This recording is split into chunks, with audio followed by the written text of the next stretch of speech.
topic, the 1 Corinthians chapter 10. Ito mga kapatid, 1 Corinthians chapter 10 is a tinatawag nilang masamang example, bad example ng mga Israelita. But before we begin, Sister Ne, I would like us to start the recap. Anong nangyari sa chapter 9, chapter 8? Let's begin with chapter 8, Sister Charlie. Chapter 8 pertains to the idol, yung mga Diyos-Diyosan na para kay Apostol Pablo ay dapat ay ito ay ating isang tabi. Huwag na tayong sumamba sa mga Diyos-Diyosan. Amen mga kapatid? Yung mga idolatry is nothing, and it was fine for Corinthian Christians who understood this to act according to his knowledge and regard to themselves. Ibig sabihin, mga kapatid, nung chapter 8, it was about idolatry, na parang sinasabi ng mga taga-Korinto na, well, masarap itong ginagawa ko kaya okay lang. But second point na highlight ni Apostol Pablo sa 1 Corinthians chapter 8 is that love is more important than knowledge. Ibig sabihin, bagamat okay lang, Sister Charmy, na gawin mo yung mga bagay na gusto mo at wala naman nga makikialam sa iyo, ang mga tao talaga ay hindi dapat nakikialam sa buhay mo.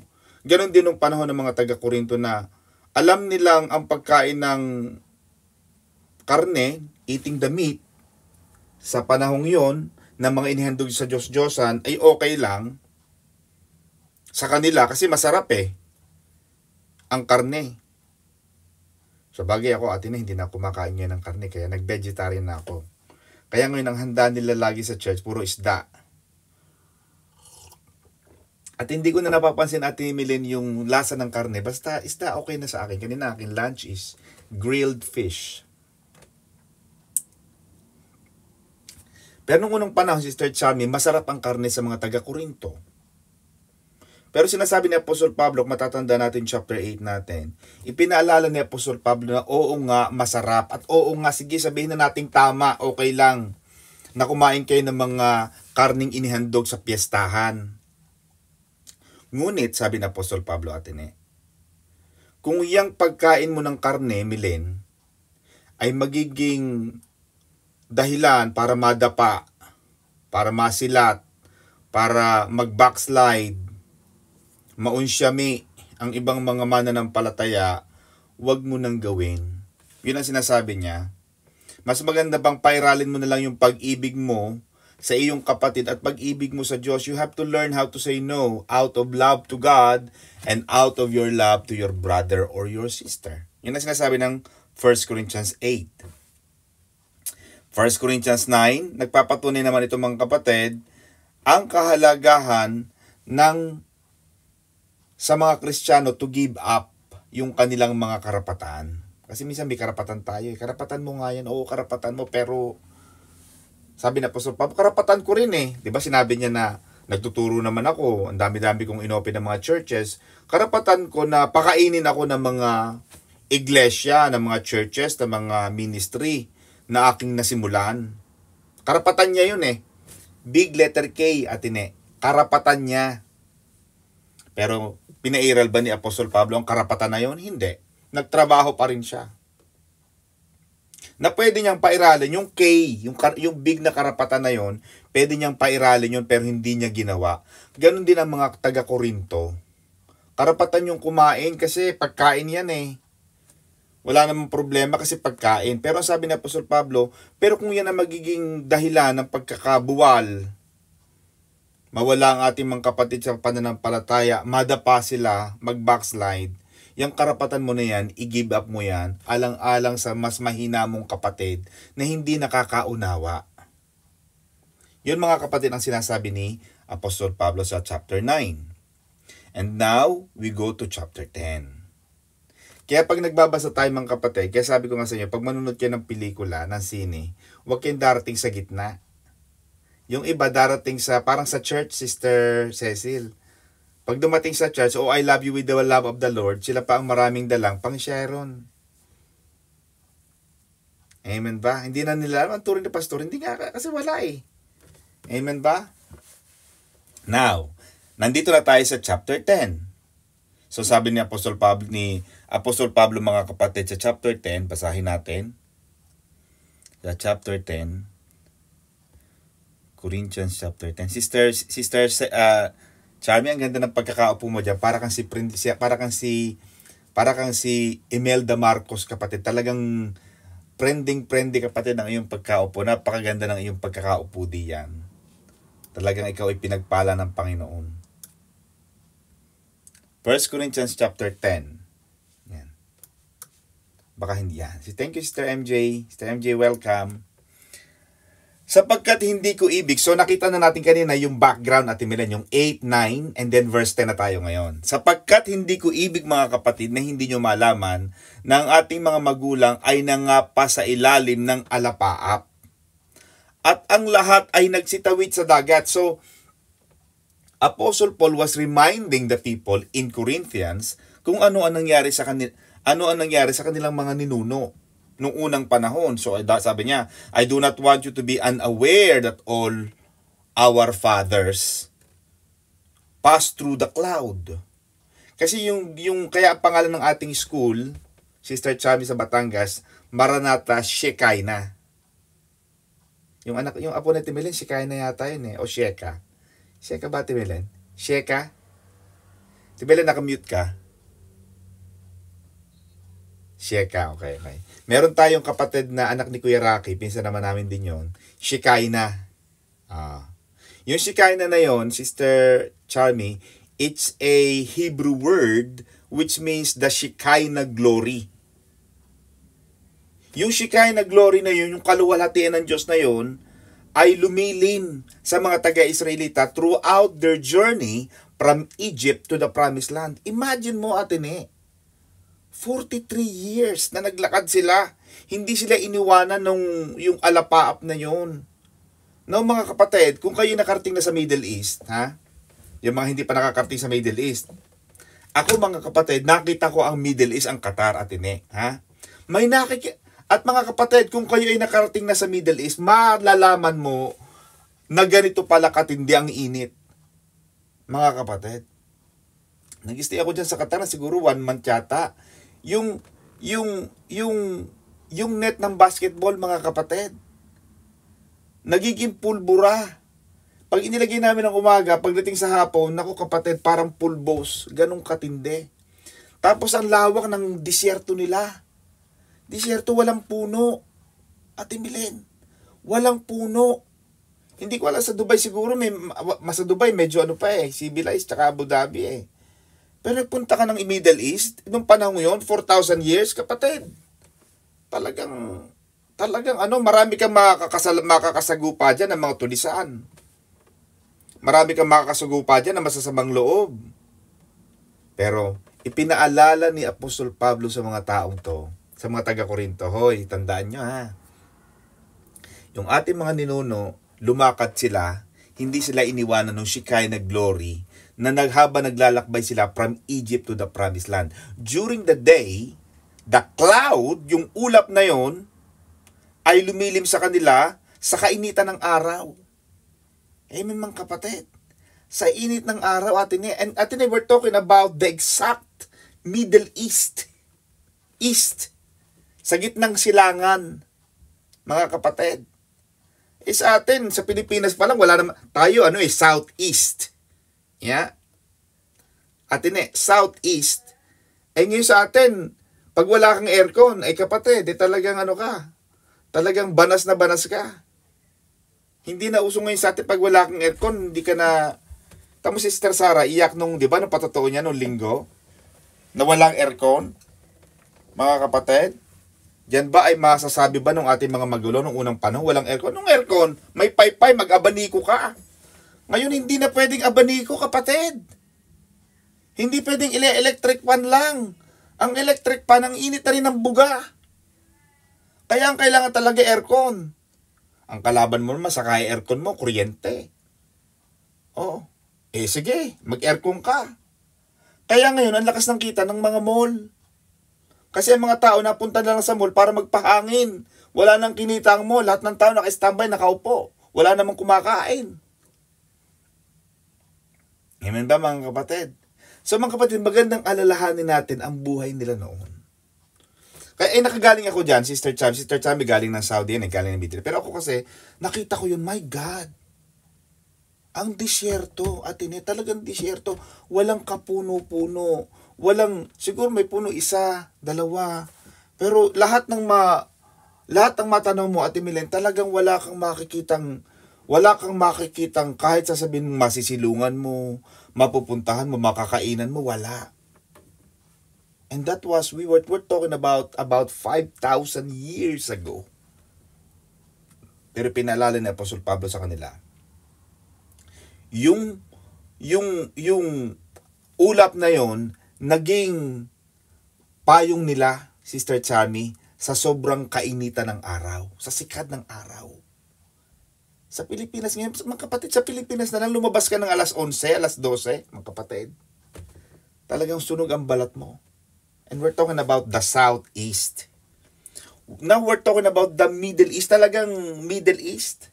Kaya mga kapatid, ang oras dyan ng pagtatrabaho, alam niyo ni Pastor Saldi, talagang may oras, hindi sila pwede magtrabaho ng 9 to 5. Sobrang init. Pero hindi sila iniwanan ng ulap na yon. Habang naglalakbay sila, lumalakad ang ulap. Lahat ng 2 million Israelites may payong. Ganong katindi. Now, sa gabi pa, during the night, yung ulap na yon, naglalagablab, nagsisilbing apoy, nagsisilbing ilaw nila. Ganong kasarap. Ganong katindi. Ganong kaganda, mga kapatid. Nakasama mo ang Diyos sa paglalakbay mo. Ano pang kulang? Kaya maganda sa tao minsan, paalalahanan. Laging reklamador, laging si Sister Daing, si Sister Hiling, laging si Sister Reklamo. Wala nang pagpapasalamat. Wala ka nang marinig na magandang sabi, lagi na lang pahirap ng pahirap, bahiting bahite. May mga ganyan pa eh. Amen ba mga kapatid? Kaya maganda sa tao laging inaalala. Huwag tayong makalimot sa mga nakaraang pagpapala ng Diyos. Huwag tayong makalimot sa mga ginawa ng Diyos. Kaya kita mo, Atene, ang Panginoon nagpapagawa ng mga memorial, mga dambana. Yung mga altar, remembrance yan eh. Remembrance of how good God was and God is. O pagbaba ng Panginoon ni Noah. O sige Noah, magawa po ako ng dambana ng altar para maalala kita. Maganda yung nag-aalala ka sa Diyos. Kaya yung tithing, ako believer ako. May mga pastor ngayon, kahit yung si Crypto Dollar, Pastor Saldi, sabi niya, I was wrong in teaching tithes. So para tuloy ang mga Kristiyano, hindi na nagtatites. Pero para sa akin, personally, kung ano man ang paniniwala ng mga pastor na yan, bahala kayo. Pero ako, ang paniniwala ko dyan, pagkakatanggap ko ng sweldo ko, aalalahanin ko kagad ang Diyos. Because you know what I believe, Sister Milen? When I put God first, God will not make me the last. Kasi pag alaala mo yun sa Diyos eh. Kaya pagkatanggap ko pa lang, padala na kagad. Kahit malaki pa. Mahirap kasi mag-tithes ng malaki. Kasi minsan pag maliit, kayang-kaya. Mga kapatid, pag malaki ang tithes, mga kapatid, pag mahina-hina ang baga mo, talagang madali kang madenggoy ni Satanas. Diba? Kaya mahalaga sa tao ang hindi nakakalimot. Kaya ganun din sa tao. Huwag naman natulungan na, makakalimot na. Total, magpapasko. Makaalala mga kapatid, salamat sa iyo. Alam mo ka na sa tao yung may mapagpasalamat. Masarap tulungan uli. Masarap uling bigyan. Yung pag binigyan mo, may mga tao masarap bigyan eh. Kasi si Pastora, bakit masarap bigyan yan? Pag si Pastora, binigyan mo, kahit ang binigay mo, pagkaliit-liit, pero para sa kanya, ang ganda-ganda, laki-laki, ang ganda. Naku, pag mamalaki ka na niyan sa church, isang buwan ka na niyang topic. Minsan, Sabi ni Sister Cecil, Pastor, ikaw ang topic ni Pastora doon sa ano. Bakit? Ano sinabi niya?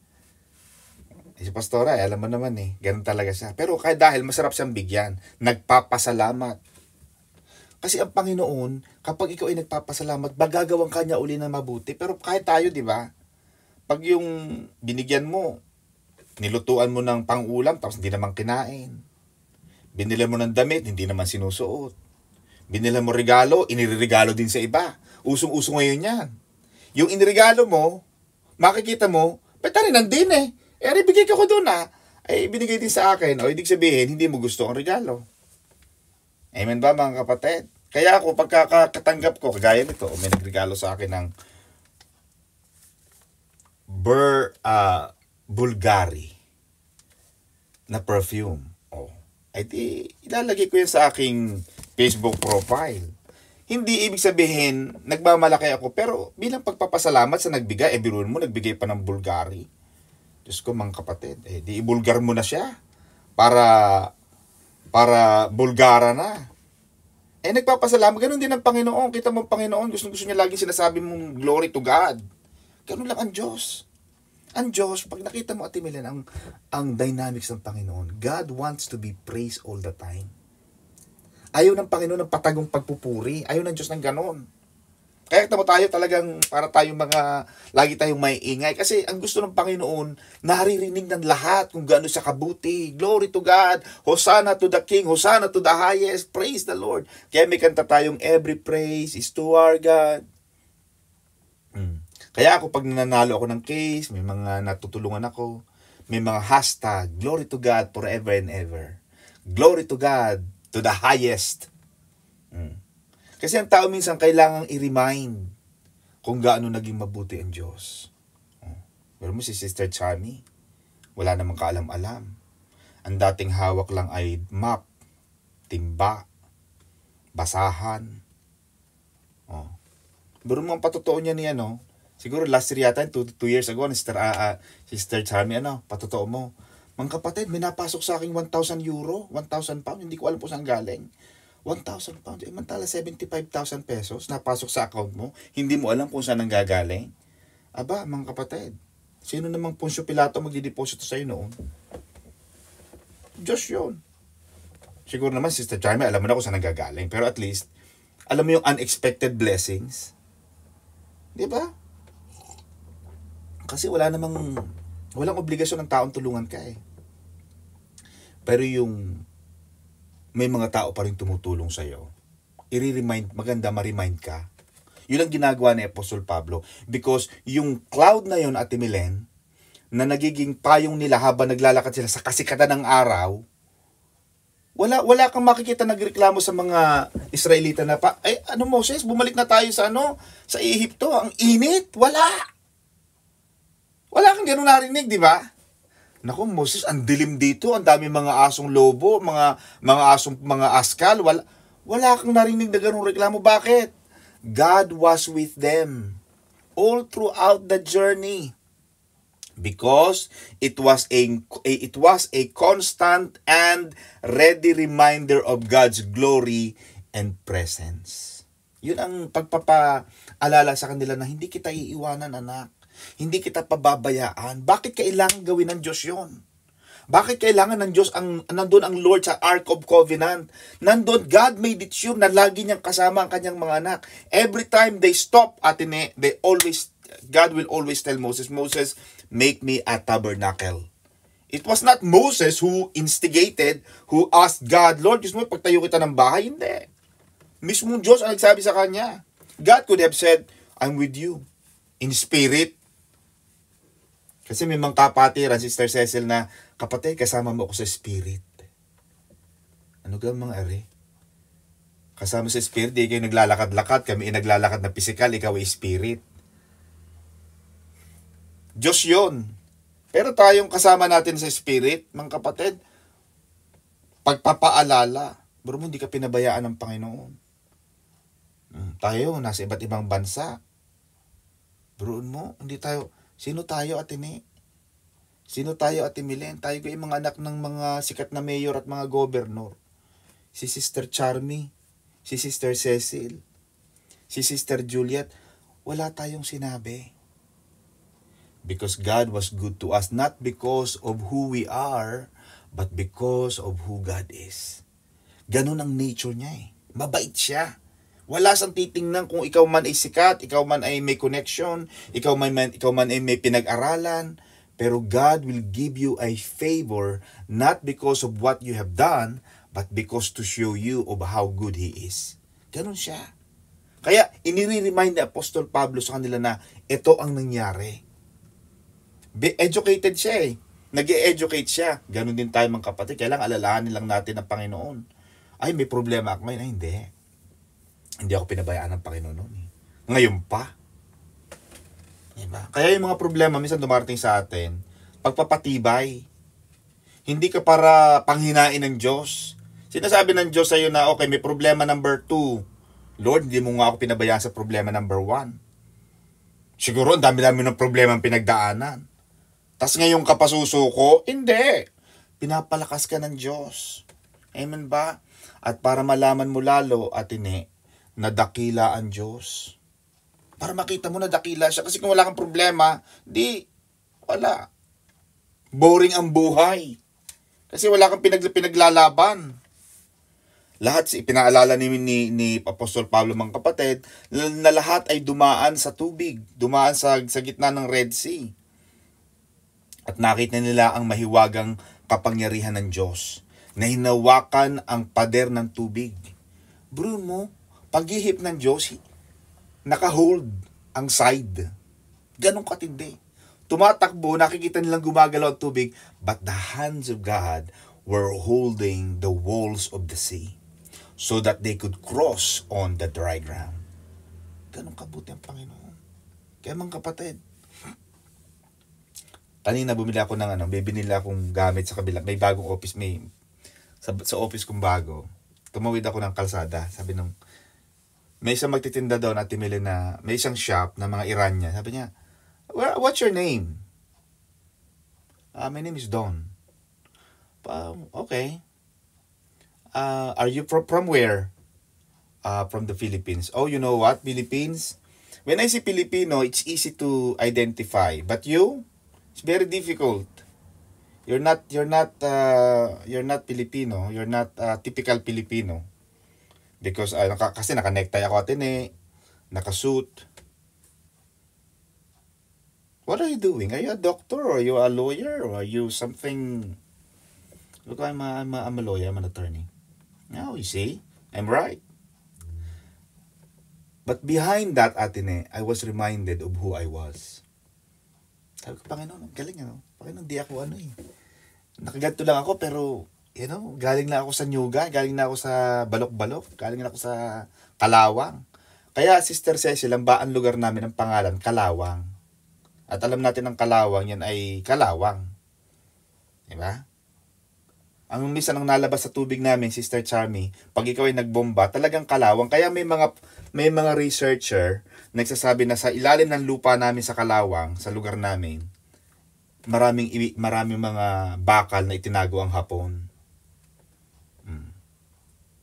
Kaya ang pangalan ng lugar namin, Sister Min Labler, isa pang pangalan, aside pang Kalawang, Sinisian. Dati raw yan, Sinusian. Diyan daw nagkaroon ng kulungan ng mga Hapon, Sinusian. Itong mga binging mga taga Sinisian, Sinisian, sige na, ang pangalan natin. Taga saan kayo? Sinusian. Akala na sinusi. Isinusi. Oh. Hindi mga kapatid. Yung mga taga-Bawa naman, akala ibawang. Taga saan kayo? Ang anak ko sa video, mga English. Ang akala tinatanong sa kanila ay kung anong daladala, bawang. Kaya yung mga puti, yung mga Espanyol, pinangalanan silang bawan. Bawang. Kaya magandang alalahanin natin kung sino tayo. Maganda may ganung recollection. Maganda, Panginoon. Panginoon, salamat Panginoon kasi hindi naman ako wala sino ba naman ako para who am I? Tama sabi ni Haring David, Panginoon, sino ako para gawan mo ako ng mabuti? Panginoon, sino ako, Panginoon, para dalhin mo ako sa napakalayong ibayo ng buhay? Hindi ko ito deserve. Pero ginawa ka ng Panginoon, pinromote ka ng Panginoon upang alalahanin mo that without Him, you can do nothing. Amen ba? Pero dahil sa nasa Diyos ka, kaya ng Panginoon gawin na kayang gawin ng Panginoon na lahat ng bagay. Kaya ipinapaalala ni Apostol Pablo sa kanilang mga kapatid kung ano ang kabutihan ng Diyos. Nakita nila na pagkatapos na the last man, Sister Mirna, na nakatungtong doon sa dry ground, pinabagsak ng Panginoon yung tubig. Lahat ng mga Egyptians na humahabol sa kanila, namatay. Isang pagpapakita na talagang mahal sila ng Diyos. Kasi kung bukas pa rin yung tubig na yon, hindi ba katsamba? Pero hindi Bakit namatay yung mga Egyptian? Lahat ng Israelita nakapasok, yung Egyptian patay. Ibig sabihin talagang scripted. Yun ang pagpapakita ng pagmamahal at kapangyarihan ng Diyos. Amen ba mga kapatid? Yung pagpunta natin ng abroad, Sister Mirna Blair, Sister Chami, ang daming gusto mag-abroad. Magpunta ka sa Pilipinas. Kahit nga ngayon, mag-ano ka ng 1 million sa Pilipinas, makarating lang ng Italy, maraming kakagat niyan. 1 million, 2 million, maraming kakagat pa niyan. Isasanla nila, pati mga kalabaw, lola nila, isasanla nila. Makarating lang ng Italy.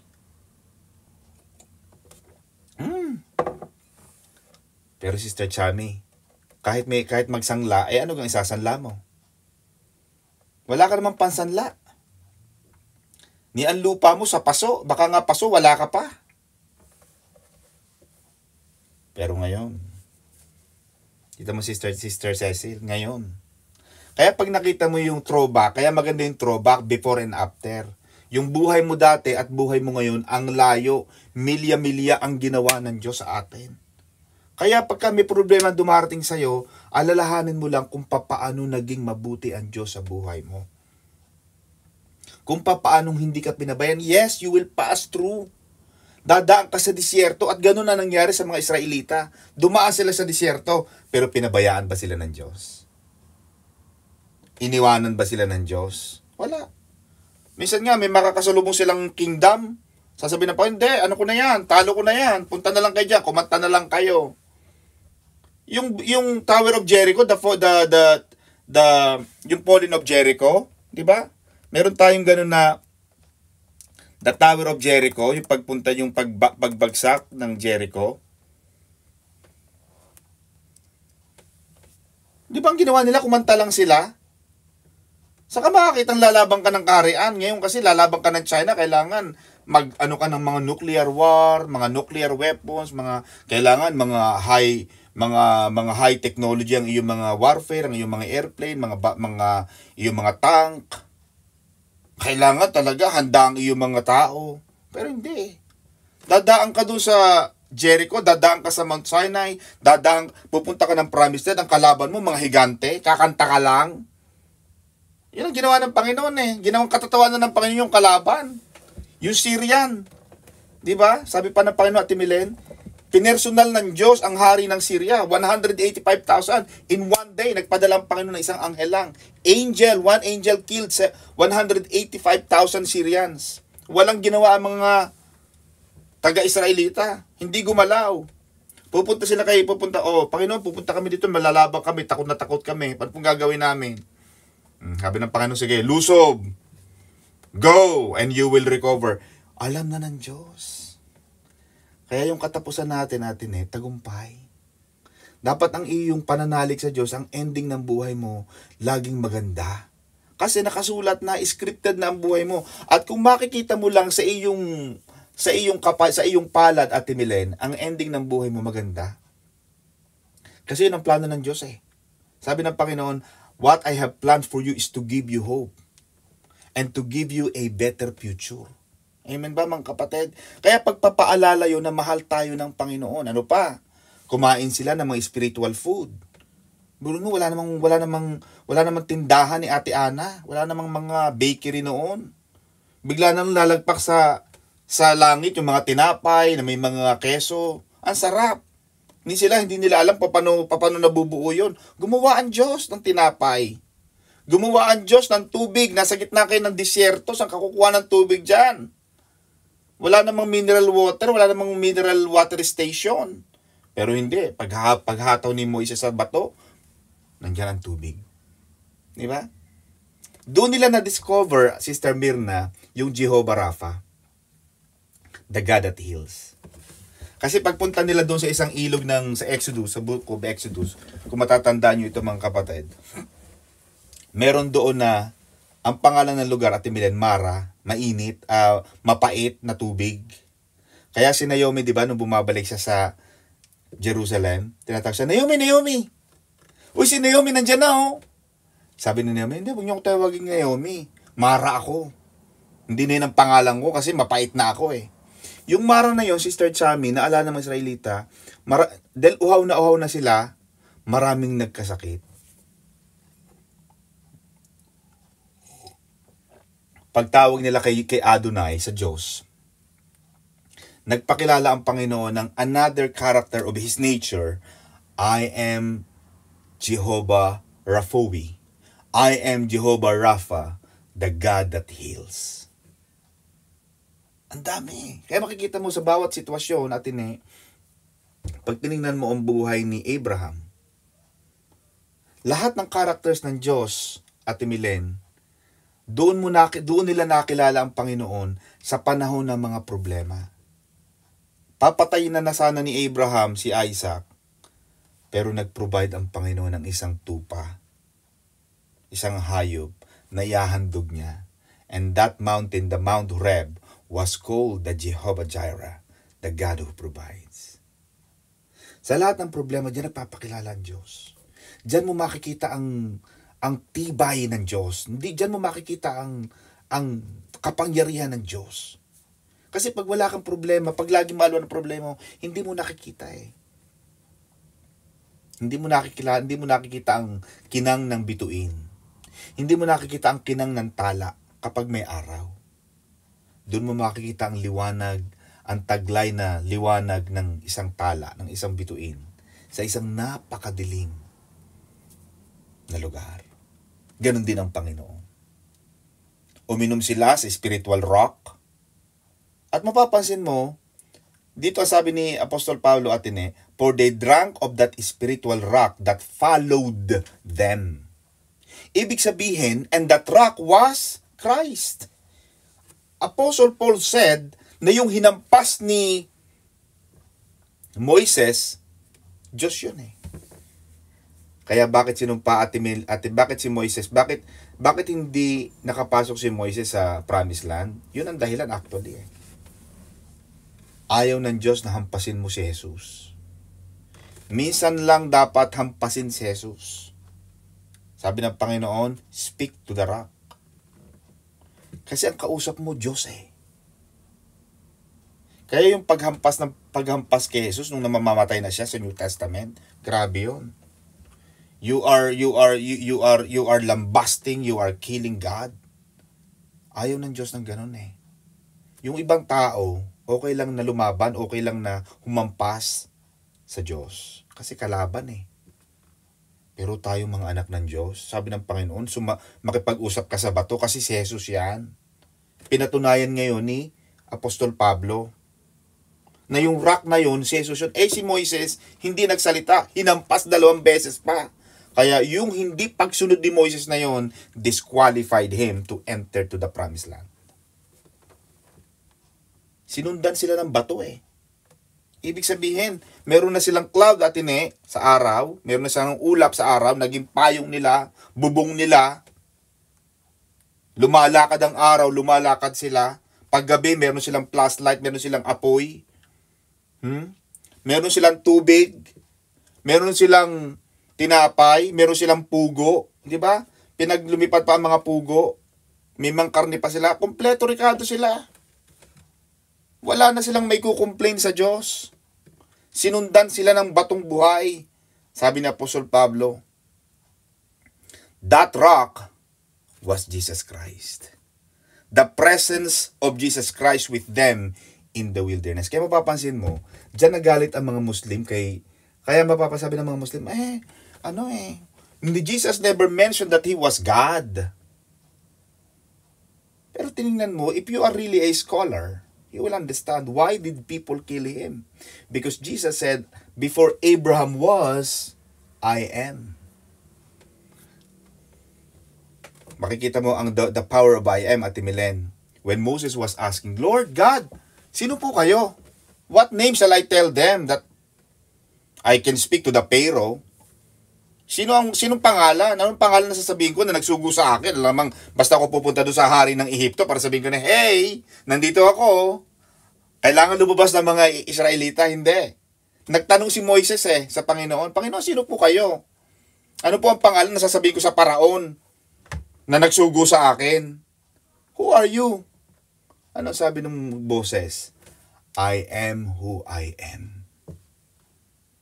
And Jesus said, in all of His words, Ate Milen, I am the light of life. I am the water of life. I am the door of life. I am the resurrection. I am the truth. I am the way, the truth, and the life. Lahat ng salita niya, Ate Ne, I am. Jesus is God. Jesus Christ followed them in the wilderness. Hindi tayo iniwanan ng Panginoon. Amen ba? Kaya kahit nasa Italy ka na, nasa France ka, nasa London ka, nasa Pilipinas ka, Sister Vilma, nasa Jordan, hindi tayo iniiwanan ng Diyos. Kasi ang pangako sa atin, Sister Mercy ng Panginoon, I will be with you until the end of time. Amen ba? I will never leave you, I will never forsake you. Napakaganda ng alam mo kapatid, pag maaalala mo yung kabutihan ng Panginoon, hindi ka mamumroblema Kaya natutuwa ako, sabi ni Sister May noong linggo, nung birthday ko mga kapatid. Sabi ni Sister May, ito si Pastor Don, ano to wala tong gising na hindi maganda. Yung parang, hindi ako nagigising ng parang bad mood. Siguro minsan nag-iinis din ako kasi siyempre tao Pero, bakit ka naman maiinis? Bakit, ano pang kaiinisan mo sa buhay? Amen ba? Nandito ka sa napakagandang bansa. Maganda ang asawa ko, maganda mga anak ko, maganda. Lahat ng kapatid is beautiful. Yes, may mga tantrums, may mga... Pero, generally speaking, life is good. God is good. Ano pang reklamo mo sa buhay?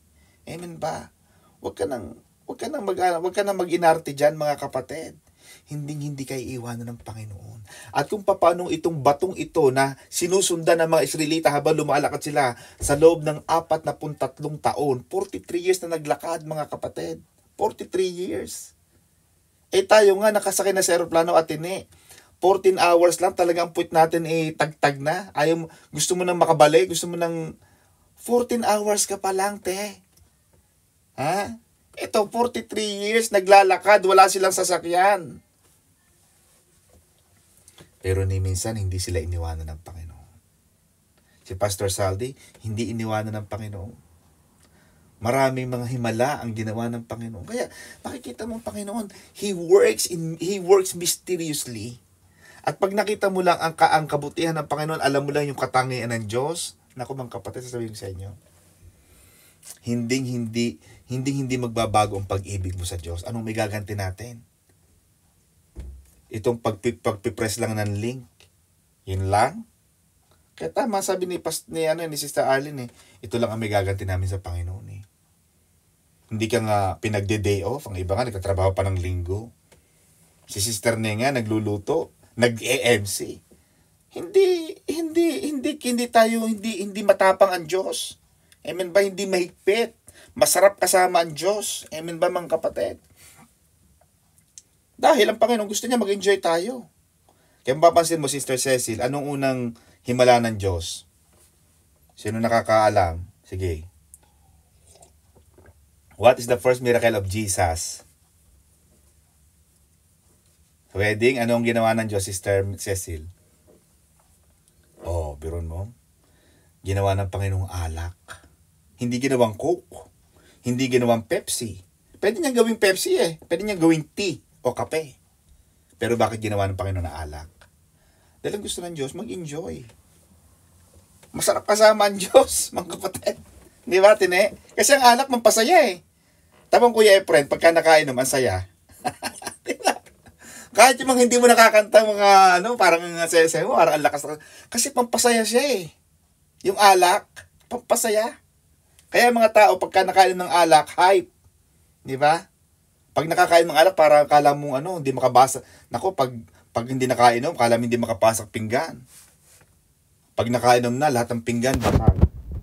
Kasi malakas ang loob. Di ba? Oh. Pero ang Panginoon, ang ginawa niya atin alak para magsaya. Kasi ang gusto ng Panginoon, laging masaya ang tao. Amen ba? May mga Kristiyano ayaw magsaya.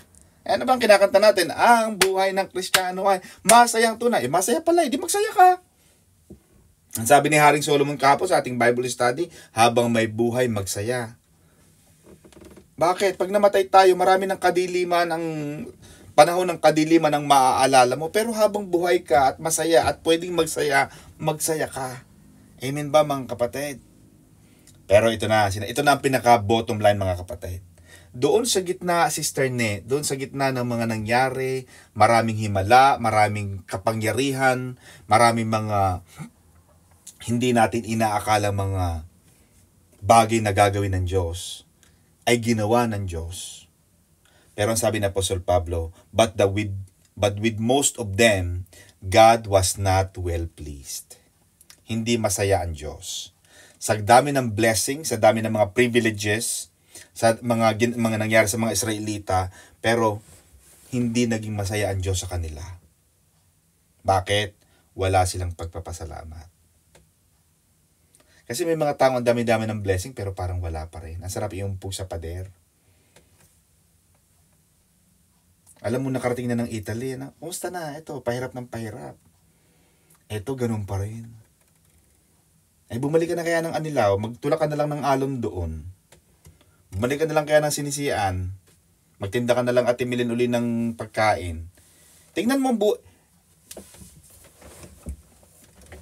Sister Charmy, ikaw ba babalik ka pa ng pag-janitress? Hindi na, di ba? Si Ate Milen, babalik ka. Si Ate Milen, hindi mo na gustong balikan yung dati. Bakit? Naranasan mo na ang kabutihan ng Panginoon. Pero may mga taong hindi marunong magpasalamat. Na dapat silang magpasalamat sana sa mga kabutihang ginawa ng Diyos, pero hindi nila ginawa. May mga taong kulang sa pagpapasalamat. There was a saying, Ate Milen, I am happy because I am grateful. I choose to be grateful. Yung pagpapasalamat, pinipili. Sabihin, talagang gusto mong gawin. Kailangan gusto ko magpasalamat sa Diyos kahit na wala akong masyadong nakikita, pero may kailangan akong ipagpasalamat sa Diyos. Hindi pupunta ka lang sa church dahil may hihingin ka. Magpapalitsyon ka dahil may blessing ka, pero maraming blessing ang Panginoon na hindi mo nakikita. Pastor, wala po akong blessing ngayon Hindi. Marami kang blessing, Sister Mirna. Durun mo. Kanina may tayo mag-Bible study, may tawag sa akin, attorney, yung akin pong partner nakulong, nahuli, na aresto. Magkano ang singil? 5,000 euro. 5,000 euro? Yung asawa mo ba nakulong ngayon? Hindi. Ay, di blessing. Yung bahay mo ba nasunog? Hindi. O, di blessing. Nabangga ka ba ng kotse? Hindi. Blessing. Marami pwede kang mabangga pwede kang manakawan, pwede kang masunog ang bahay. The fact na hindi nangyari sa'yo yun, blessed ka. So I choose to be grateful. That gratitude allows me to be happy. Ang taong lagi nagpapasalamat, parang laging ang sarap-sarap, laging masayang-masaya yan. Kaya huwag ka makikipagkaibigan kay Sister Daing.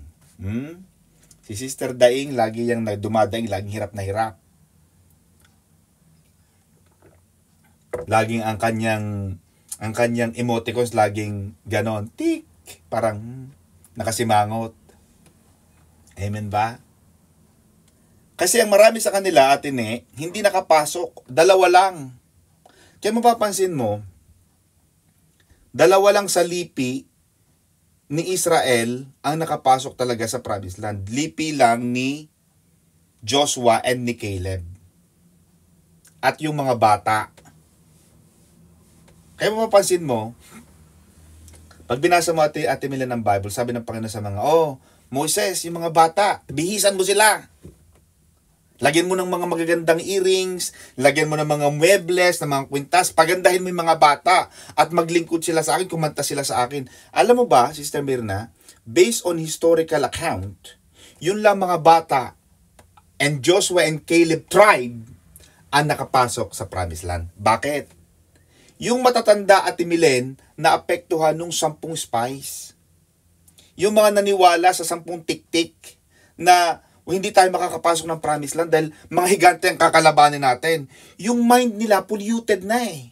Wala nang paniniwala sa Diyos. Kaya lahat ng mga hindi naniwala sa Diyos, namatay lahat sila. Ang tanging nakapasok lang is the tribe of Joshua and the tribe of Caleb at yung mga bata. Kasi yung mga bata pa yan eh, hindi pa polluted ang mind. Talagang pwede pang baguhin ng Diyos ang kanilang mga isip. Kaya pinaglingkod sila. Maglingkod kayo, kumanta kayo ng mga bagong awit. Yung mga bata nakapasok. Yung mga matatandang walang paniniwala, hindi nakapasok. Kaya hindi masaya ang Diyos sa kanila. Kasi ang dami ng ginawa ng Diyos. Hindi ka pa rin naniniwala. Hanggang ngayon, wala ka pa rin pananampalataya. Kaya, mapapansin mo, di ba, Ate Milen? Bakit sinabi ng Panginoon kay Pedro na, bakit ka nawala ng paniniwala? Not because Jesus was talking about the actual scenario na nandun sila sa gitna ng laot, pero hindi eh. Sabi ng Panginoon, kita mo pa Pedro, kita mo, bago tayo pumunta sa laot na to, few days ago, nagpakain ako ng 15,000 tao. Yung 2 isda at 5 cupcakes, minultiply ko, may sobra pa kayo. Meron pa kayong Sharon, 12 basket, di ba? Nakita mo pinagaling ko si Bartimeus, bulag. Nakita mo nang pinalakad ko ang mga pilay. Nakita mo binuhay ko yung mga patay. Tapos ngayon nasa tubig tayo, nandiyan ka na. Nakatayo ka na sa harap ko. Nawalan ka pa rin ng hindi pa ba sapat yung ginawa ko doon kanina? Ganun ang Diyos eh. Ganun ang Panginoon. My God. Kaya yung may mga sinasabing malaking pananampalataya, yan ang mga matured Christian. Ang mga taong maliliit ang pananampalataya, immature Christian pa yun. Yung mga, tayo, kailangan tayong, hindi. Kaya nung unang panahon, Sister Alice, yung mga sasakyan, ng mga makina, pag si pastora ang katabi ko, sina Bishop, naku, hahawakan namin ang mga makina. Kala mo kami sina Pepeng Kuryente. Sabi ko, panalangin natin mga kapatid, ihawak natin ang ating mga kamay dito sa mga makinang ito, buhayin ng Panginoon. Ganun ang pananampalataya nila, mga kapatid. Grabe kung titingnan mo yun, Sister Mercy, wala namang kinalaman ng kamay natin doon sa makina. Oh, pero hindi eh. It works. Prayer works. Prayer works. Kaya pag tingnan mo, wala naman tayong kapangyarihan pero tumatakbo. Nakapagpatapos ng pag-aaral. Katitingnan mo ang buhay, Timilin. Wala naman kaming mga araw-araw kumakain ng tao, araw-araw kumakain, nagbabaon ng mga bata, may semester, nagbabayad ng tuition, ilang kami. Kaya pag binalikan ko yung buhay namin, sabi ko, saan kaya kinuha ng mami at daddy ko yung pinagpaaral sa amin? Saan kaya namin kinuha yung, tatakaw namin ng mga bata, ang tataba namin. Hindi naman basta kami kumakain lang ng kung ano-ano, malalakas kaming kumain. Kumakain kami. Yun palang, Sister Mirna, yun ay mga pagpapala ng Diyos. Kaya naging puhunan lang ni Joshua at ni Caleb yung paniniwala, yung pananampalataya, yung pananalig. Na bagamat may nakikita kang mga higante, pero sabi ni Joshua ni Caleb, hindi, Moises, huwag ka maniwala sa mga yan. Mga nega ang mga yan eh. Hindi. Sabi ng Panginoon, kaya nating talunin yung mga higante na yun. Tara, let's go! Ganon si Joshua at si Caleb. Kaya yung makikita mo yung 10 tribes, binasa ko yun ng 2-3 weeks ago, hindi na uli nasabi yung pangalan nila sa Bible. Pero Joshua and Caleb, until now, we are still studying their lives as proof na kung maniniwala ka sa Diyos, God will open opportunities that you never know. Kayang buksan ng Panginoon yung mga pagkakataon, opportunity, kayang dalhin ng Panginoon sa mga tao na akala mo hindi mo mamimit. Amen ba mga kapatid? Bukas, I will be at the Philippine Embassy. Pinatatago ko ni Kapatid, sabi ko, Panginoon, silog naman ako para ipatawag ng mga matataas ng mga taong. Ako naman yung mga taga-balok-balok la. Bakit? Ano tayo ng Panginoon eh? Amen, mga kapatid. Kaya kang kaya kang itaas ng Panginoon, mga kapatid. Kahit siya yung kahinaan na yan, itataas ka ng Panginoon, atine. Because the world will see that the God that you serve is a good God. Sabi ng Panginoon, itataas kita sa lahat ng mga bansa upang makita nila na ang Diyos na pinaglilingkaran mo ay dakila. Amen ba, mga kapatid? Kaya, yun ang sinasabi ng Panginoon. With most of them, God was not well pleased. Kasi sila, pinalabas na nga sa Ehipto nga naman, mga kapatid. Anong ginawa nila? Gumawa sila ng idolatry. Gumawa sila ng bakang inanyuan. Gintong inanyuan na baka. Sinamba. Nagpakasira. May mga taong ganon. Kung kailan dumami ang blessing, nagpakariwara, nagpakasama. Kaya minsan yung blessing din, minsan it's a test. Yung si Sister Imelda Nicor, natatandaan ko yung patutuo niya si kapatid na yan, si Sister Imelda Nicor. Tagano niya, Sultan Kudarat. Pero napakabait niya, sister. Yun ay Sultan Kudarat, pero mabait na Sultan Kudarat. Natatandaan ko ang patutuo niya. Sabi niya, alam niyo mga kapatid, nung kami ay walang pera, kami nag-aararo lang, nagtatanim ng palay, kami laging sama-sama, masaya. Hindi ko lang tama ang version ko, Sister Melda, pakikorek ako. Pero ganito ang kanyang Pero alam nyo, nung kami ay gumanda ang buhay namin, ako, nagkasira-sira. Yung asawa ko, nagkandaming babae, nagkaganto-ganto. Kaya minsan yung blessing, minsan nakala mo blessing, pero actually, blessing in disguise or distraction in disguise. Kaya dapat yung blessing, dapat marunong kang tumantya. Baka sakahingin mo ng blessing, yan ang pala ang sumira sa'yo. Kasi alam ng Panginoon eh. Kaya be careful of what you prayed for. Kaya sinasabi ni Apostol Pablo dito, mga kapatid, you have to avoid Israel's bad example. Na sila, mga kapatid, sila ay nainganyo sa paggawa ng mga sexual immorality. Lalo silang nawala, lalo silang napawalay sa Diyos, naging matigas ang ulo. Diba yung mga bata ngayon?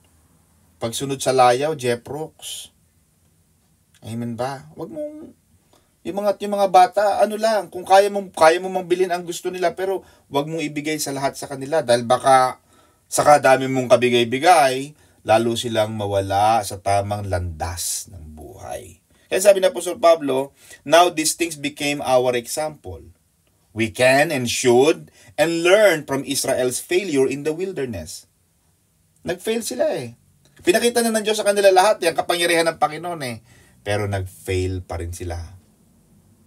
Nahulog sila sa pita ng laman. Yun ang sinasabi ng Apostol Pablo. Kaya dapat hindi rin tayo maging ganon. Kasi naging problema ng Corinthians, yung pagkakaroon masyado, mga kapatid, sabi niya rito, nor let us commit sexual immorality as some of them did. Yung idolatry ng mga Israelita, kaya doon sinabi ng Panginoon, di ba, Ate Milen, mapapansin mo sa Exodus chapter 20, sabi ng Panginoon, you will have no other gods before me. Huwag ka na magkakaroon ng ibang Diyos. Anong ginawa nila, Tine? Gumawa sila ng ibang Diyos. Amen ba?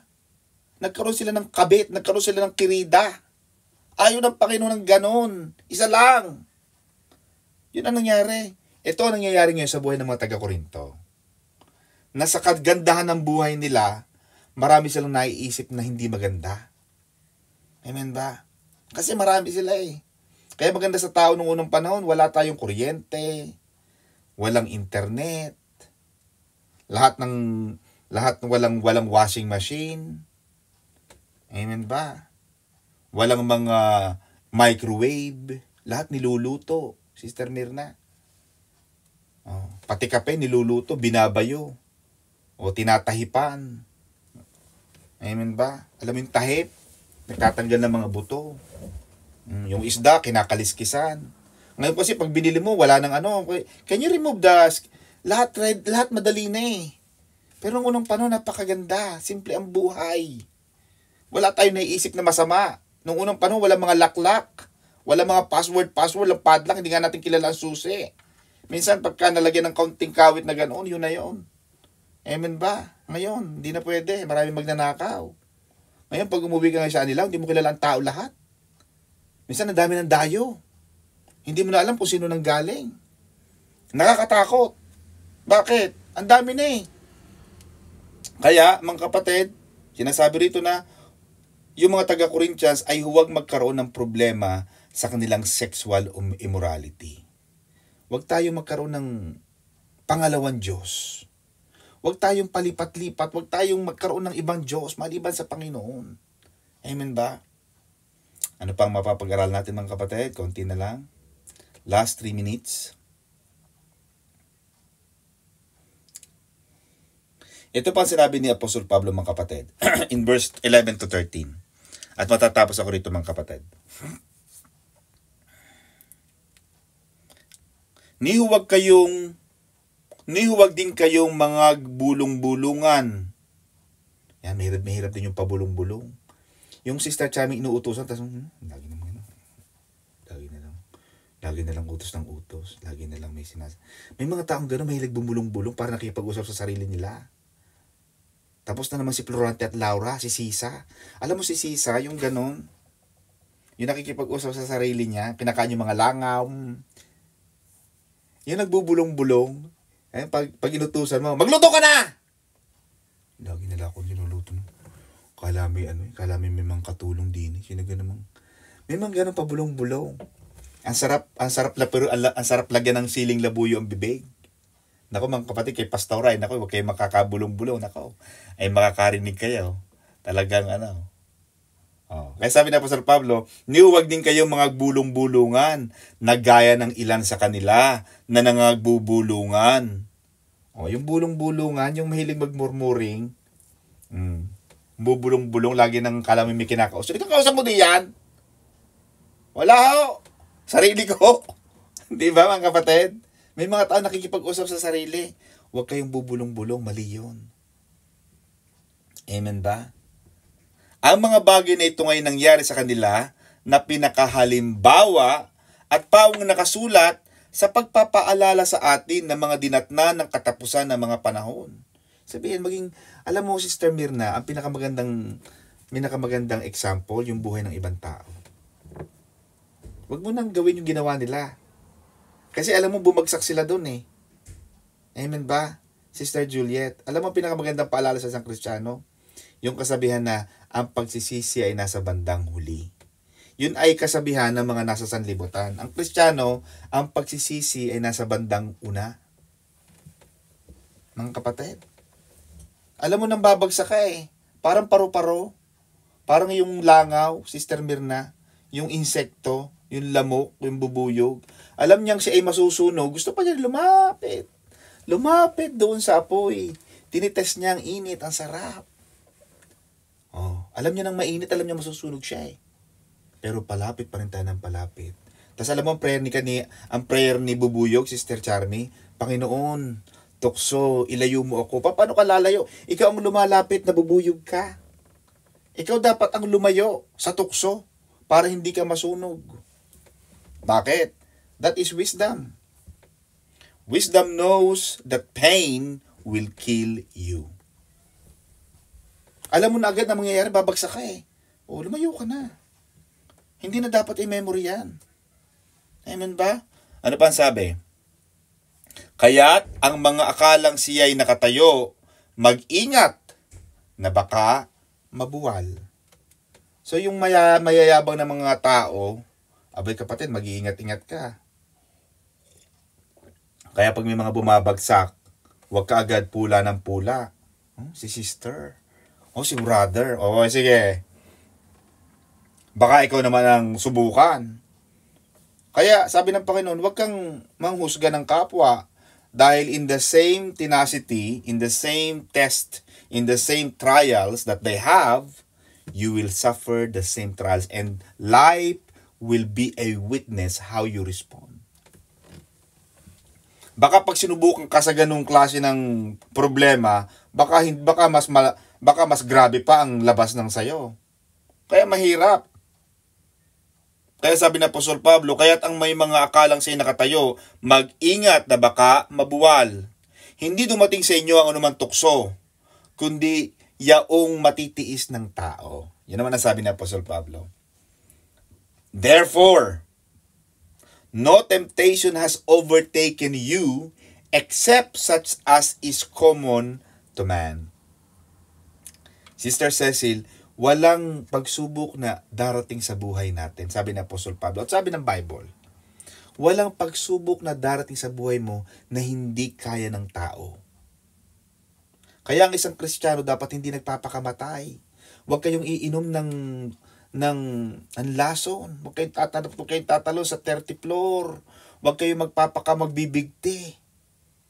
Kaya, bakit? Kasi hindi ko na kaya, no? Sabi ng Panginoon sa 1 Corinthians, no temptation has overtaken you except such as is common to man. Wala kang excuse na yung nararanasan mo ay hindi common sa tao. Yung nararanasan mo, naranasan na rin ng iba, nalampasan nila. Alam mo nung bata ako di ba mga babae, sabi nila, naku, ang hirap kaya manganak. Napakahirap manganak. Kasi marami namamatay sa panganganak. Alam mo, naiisip ko noon, yung taga Mindoro, Pastor Saldi. Sabi ko, bakit yung mga Aita, mga nasa bundok, paano kaya sila nanganganak? Wala naman sila mga doktor doon at wala mga nurse. Bata pa ako, naisip ko na yung Aita. Wala naman nagpapaanak sa kanila. Wala na silang kumadrona siguro doon sa bundok ng Tralala. Pupunta ang mga kumadrona doon, walang kinikita. Wala na maaakit doon. Sila nga nakakapanganak, ang dami-dami pa. Wala silang mga damit. Tayo mga tao, hindi ako makapunta ng church kasi wala akong damit. Pero pag binuksan mo ang aparador, saksakan ng damit, tambak ang damit. Naku, pastor, wala akong sapatos. Naku, pag binuksan mo ang daming sapatos. Hindi na magtanda umayam, mga kapatid. Maraming alibay ang tao. Pero sabi ng Panginoon, wala akong ibibigay na pagsubok sa'yo na hindi mo kaya. Kaya mo yan. Bago yan ibinigay sa'yo. Bago lumampas yan, bago lumabas yan sa department ng Diyos. Sabi ng Panginoon kay Satanas, sige, pwede yan. Basta wag mo lang itong gagawin, Bago dumating ang pagsubok sa'yo, Sister Mirna, alam ng Panginoon ang capacity mo. Kaya nung binigay ng Panginoon yung limang servants, yung 5, 4, 3, 2, 1, alam ng Panginoon yung bultahin nila ito, kaya mo to 5 sa'yo kasi alam ko kaya mo yan. Hindi nagreklamo yung servant. Panginoon, ba't sa akin? 5 sa kanya, 2 lang. Ang dali. Hindi nagreklamo. Kasi alam nung may hawak ng 5 talento, kaya niya. Nakita ng Diyos na kaya mo. Pero alam ba, Timilen, I learned. Tapos na ako. The bigger the pain, and I was sharing this with Sister May a few days ago. The bigger the pain, the bigger the glory. Pag malaking pagsubok ang ibinigay ng Panginoon sa iyo, magpa-lechon ka, Sister Charmy. Magpaluto ka ng lechon, Sister Cecil. Bakit? Malaking pagpapala ang darating sa iyo. Amen ba? Hindi ka hahayaan ng Panginoon na ang laki-laki kasi magkakaroon ng balancing of account, Sister Ne. Yung ang laki ng pagsubok sa iyo, babalansin ng Panginoon yan. Sobrang nangyari to sa anak ko na to Kailangan gumanti ako. Kailangan malaki ang pagsubok. Look at Job. At the end of his life, according to historical account, Atine, it was only at least 7 months na naghirap si Job. 7 months, Ate Milen, according to history. Base sa kasaysayan. Pero nung matapos ang 7 months na paghihirap ni Job, Sister Cecil, lahat ng nawala kay Job, dinoble ng Diyos. Asawa niya, mga anak niya, mga hayupan niya, business, mga tauhan niya, dinobleng lahat ng Panginoon. Pinarusahan niya si Satanas. And the Bible clearly said, Sister Mirna, Job lived 140 more years after nung kanyang pagdurusa. Kayong end of our lives, tama ang sabi ng Bible atin the glory of this latter house shall be greater than of the former. Yung kaluwalhatian ng bahay na ito ay mas lalo magiging dakila kaysa sa dati. Kaya ang buhay mo, Timilen, mas magiging dakila ang ending ng buhay mo kaysa sa dati mong buhay, Timilen. Yung buhay mo, Sister Antelita, mas magiging dakila ang ending kaysa sa dati mong buhay. Bakit? Kasi hindi ka bibigyan ng Panginoon ng pagsubok na hindi mo kaya. And God is faithful, who will not allow you to be tempted beyond what you are able. Sabi ng Panginoon, ang Diyos ay tapat, mga kapatid. Sabi rito, mga kapatid, in verse 10, mga kapatid, ang Diyos ay tapat, hindi dumating sa inyo ang anuman tukso kundi yaong matitiis ng tao. Datapwat tapat ang Diyos. Sister Ne, God is faithful. Hindi kahayaan ng Panginoon, Sister Mirna. God is faithful na hindi niya itutulot o ipapahintulot na kayo ay tuksuhin ng higit sa inyong makakaya. Ano pang sabi, Ate Ne?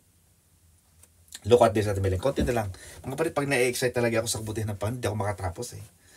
Look at what happened to David. Si David, di ba ang pinapatay lang nung bata pa siya, Ate Melen, ang pinapatay niya lang mga leon at mga bear, mga oso. But there was no crown. But when God promoted him to fight a bigger enemy, the giant Goliath, he was promoted to become a giant king. Pag malaki ang problema, malaki ang pagpapalang naghihintay sa iyo. Amen ba? Hindi ka papabagsakin ng Panginoon. Because ang sabi ng Panginoon natin God is faithful. Tapat ang Diyos. Alam mo, kahapon yung aking devotion, ang sabi ng Panginoon dito, mga kapatid, ang sabi ng Panginoon that He won't lie. Ito ay nasa book ng Numbers. Ang sabi ng Panginoon sa Numbers 23:19, God is not human, hindi tao ang Diyos, that He should lie, not a human being, that He should change His mind. He will not speak, sabi ng Bible sister niya, in Numbers 23 verse 19, hindi siya magsasalita ng isang bagay, tapos hindi niya gagawin. Hindi siya mangangako ng isang bagay, tapos hindi niya gagawin. Because God is not a liar. Kaya ito sabi ng Panginoon sa Apostol Pablo, God is faithful who will not allow you to be tempted beyond what you are able. Last but not the least, Ate Ne, with the temptation will also make the way of escape.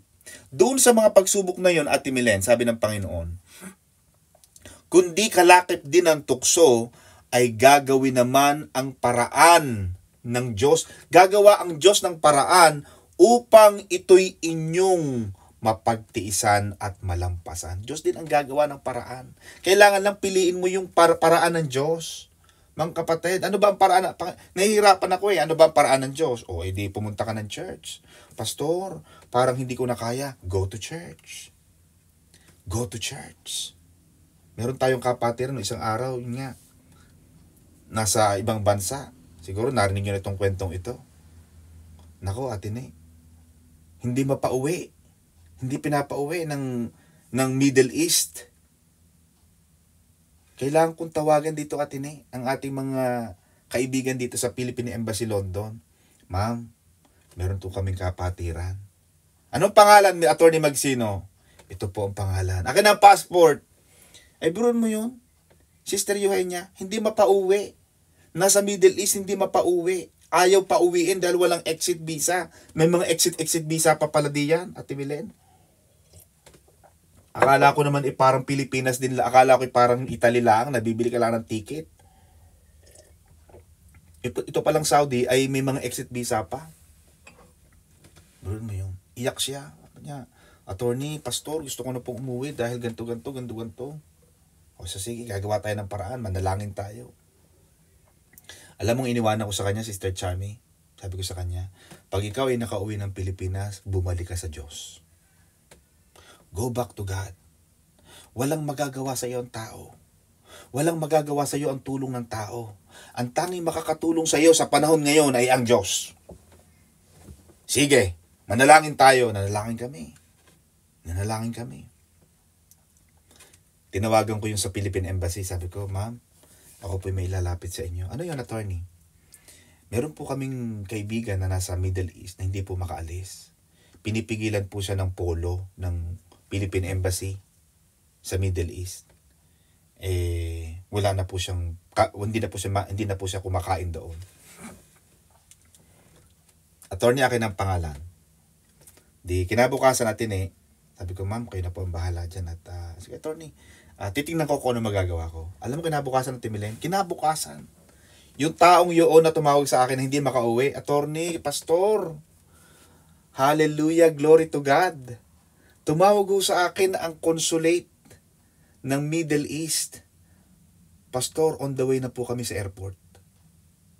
Pinalabas siya. Ganun kabuti ang Panginoon. Sabi ko, luha ako. Sabi ko, Panginoon, napakabuti mo sa taong, Panginoon, hindi ko akalain, Panginoon, na sa panahong ganito ay talagang nandiyan ka. Doon ko nakita lalo, kaya sabi ko sa kanya, kapatid, ikaw ay pag nakauwi sa atin, ikaw ay bumalik sa simbahan. Magsimba ka, bumalik ka sa Panginoon. Amen, mga kapatid. Yun lang ang kayang gawin natin, Atine. Dahil sa lahat ng mga pagsubok, sinasabi ni Apostol Pablo, Ate Milen, walang pagsubok na ibibigay sa iyo ang Panginoon nang hindi mo kayang malampasan. At sa pagsubok na yan, Atine, Diyos din ang gagawa ng paraan para malampasan mo yan. Amen? Palakpakan natin ang Lord. Back to you, Pastor Saldi, and back to you, Atine. God bless you po.